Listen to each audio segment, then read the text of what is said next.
আসসালামু আলাইকুম, আমিন শিপ আপনাদের সবাইকে স্বাগতম। আমার এই চ্যানেলটির মাধ্যমে যাবতীয় জমির পরিমাপগুলো শিখতে পারবেন। আজকের যে পর্ব নিয়ে আলোচনা করব, পর্ব 90। 1 বিঘা জমি কত ফুট লম্বা এবং কত ফুট চওড়া? দেখুন, এর আগের ভিডিওতে দেখিয়েছি 1 কাঠা জমি কত ফুট লম্বা এবং কত ফুট চওড়া। আজকের ভিডিও 1 বিঘা জমি কত ফুট লম্বা এবং কত ফুট চওড়া সেটি সম্পর্কে। তাহলে শুরু থেকে শেষ পর্যন্ত দেখলে আশা করি 1 বিঘা জমি কত ফুট লম্বা এবং কত ফুট চওড়া বুঝতে পারবেন। তাই এখনো যারা আমার চ্যানেলটি সাবস্ক্রাইব করেননি তারা সাবস্ক্রাইব করে চ্যানেলটির পাশে থাকুন। তাহলে শুরু করা যাক। যেমন 1 বিঘা জমি কত ফুট লম্বা এবং কত ফুট চওড়া সেটি আজকে দেখব। তাহলে এটি শুরুর আগে আমাদের একটু সূত্র মনে রাখতে হবে। যেমন 1 বিঘা সমান 33 শতাংশ। 1 বিঘা সমান 33 শতাংশ। তাহলে এই 1 বিঘা যদি 33 শতাংশ হয় তাহলে একটি জমি কত ফুট লম্বা হবে এবং কত ফুট চওড়া হবে সেটি আমরা বের করব। তাহলে 1 শতাংশ সমান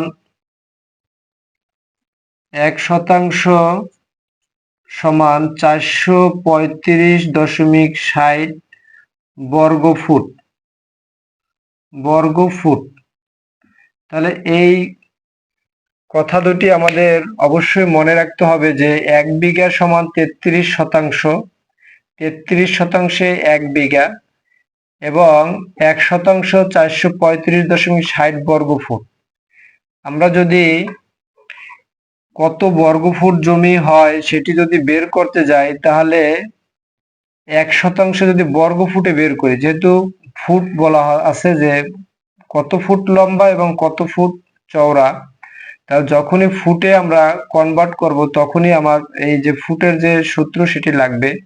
যেমন 1 শতাংশ সমান 435.60 বর্গফুট। এটা দিয়ে যদি আমরা 1 বিঘাকে গুণ করি তাহলে আমাদের বর্গফুট বের হবে। তাহলে একটু দেখি আমরা।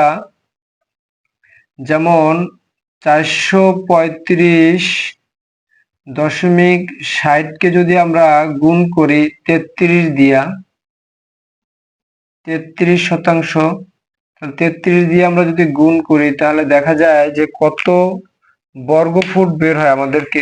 দেখি, তাহলে 435.60 গুণ হলো আমার 33, তাহলে 14,374, 14,374.8 বর্গফুট। তাহলে আমার যে 1 বিঘা, অতএব 1 বিঘা সমান 14,374.8 বর্গফুট বের হলো। যখন আমার এটি বের হলো, এখন আমরা দেখব যে একটি জমি পরিমাপ করে যে লম্বা কত ফুট এবং চওড়া কত ফুট।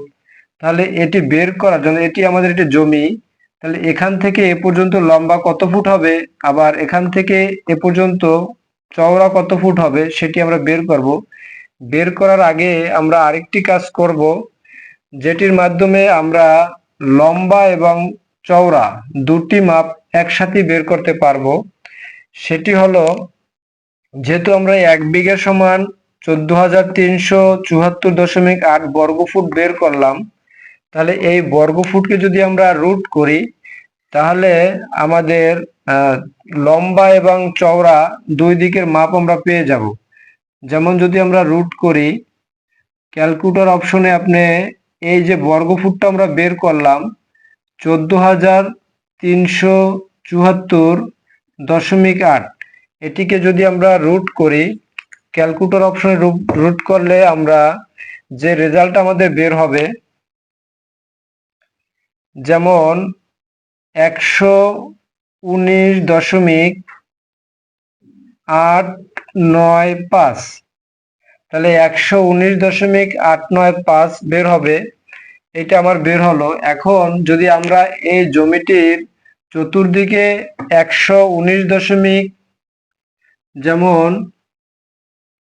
119.895 দেই এত ফুট, তাহলে আমার লম্বা ফুট এবং চওড়া সেটি আমাদের বের হয়ে যাবে। যেমন 119.895 ফুট, এখানেও যদি দেই আমরা 119.895 ফুট,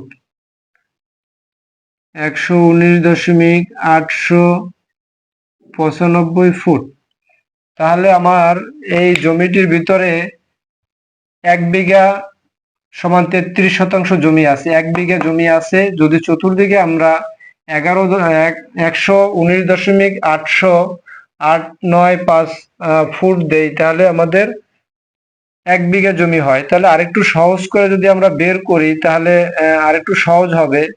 যেমন এটি যদি আমরা দৈর্ঘ্য বাহু নেই এবং এটা যদি আমরা প্রস্থ বাহু নেই, তাহলে দৈর্ঘ্য গুণ প্রস্থ দিয়ে আমাদের ক্ষেত্রফল নির্ণয় করলেও আমাদের এই রেজাল্টটা হবে। যেমন আমরা যদি ক্ষেত্রফল নির্ণয় করি, ক্ষেত্রফল সমান দৈর্ঘ্য গুণ হলো প্রস্থ, দৈর্ঘ্য গুণ প্রস্থ।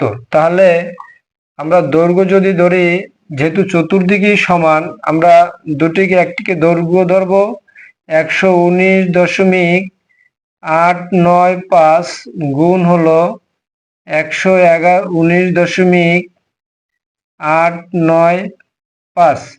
এটিকে যদি আমরা গুণ করি, তাহলে দেখব কত বর্গ ফুট বের হয়। 1 বিঘা যে বর্গ ফিট বের হইলো আমার 14,374.8 বর্গ ফুট, ঠিক এখানেও ওই বর্গ ফুটটা বের হয় কিনা আমরা দেখব। তাহলে আমরা যদি গুণ করি 119.895 গুণ হলো 119.895, তাহলে আমার বের হয় 14,374.8। যেমন 14,374.8, এটা হলো বর্গ ফুট, বর্গ ফুট। কারণ যখন দুটি আমরা দৈর্ঘ্য গুণ প্রস্থ করলাম, তখন বর্গ ফুটে চলে গেল। তাহলে আমার 14,374.8 বর্গ ফুট বের হলো। এখানেও আমরা যে ক্যালকুলেশন করেছি, 1 বিঘায় যেটা পেলাম আমরা 14,374.8 বর্গ ফুট। এখন যদি আপনি এইটাকে 435.60 দিয়ে ভাগ করেন, তাহলে 33 শতাংশই হয়। একটু দেখাই দেই, তাহলে একটু ভালো হবে। যদি আমরা 435, এটি হলো সম্পূর্ণ আলাদাভাবে 435.60 দিয়ে যদি আমরা ভাগ করি, তাহলে আমার কত বের হয় দেখি।